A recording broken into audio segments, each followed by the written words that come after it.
What's up, guys? I'm going to show you a little pummeling drill, over-under position. It's a type of clinch, and I'm going to show you a move called a knee tap. Okay, that's what we call the technique.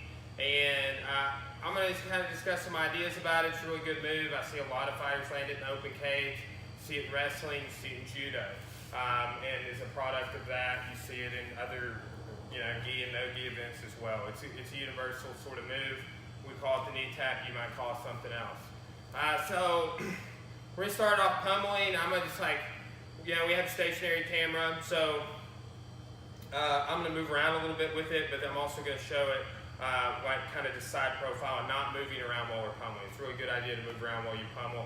And I'll kind of do that a few times and not actually try and take him down. But I want to kind of explain the concept of it.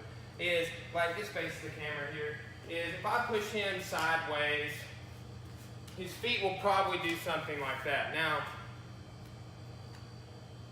Rickson Gracie shows a way to defend somebody pushing you sideways. I'm not trying to get into all that, although it's a cool thing, okay? But I'm trying to use this to illustrate a point about people when you cross your feet and you're being off balance and it happening and you making someone do it when you're pummeling. Okay, so bear with me.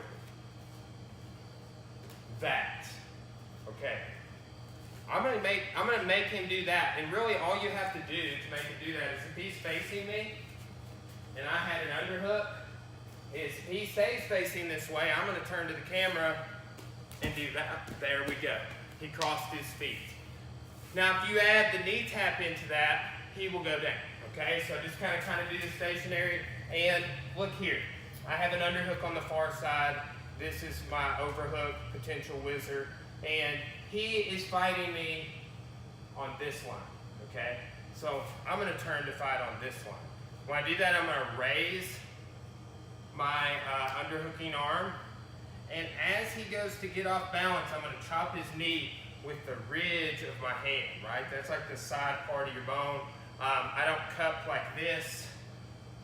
I give him like the knife hand. That's what they call it in traditional martial arts, right? So I turn this way, I start running, and that's the takedown, right?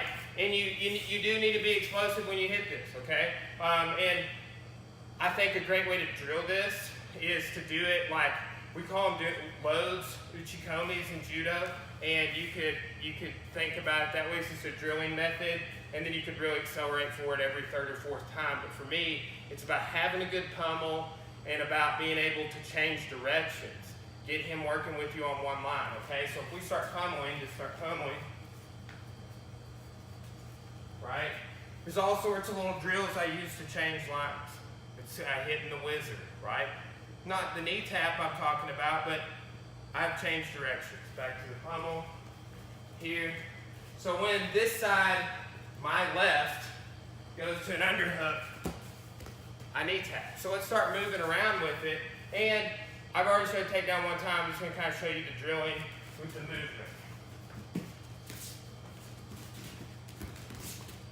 Back into the pummel, trying to stay smooth with it.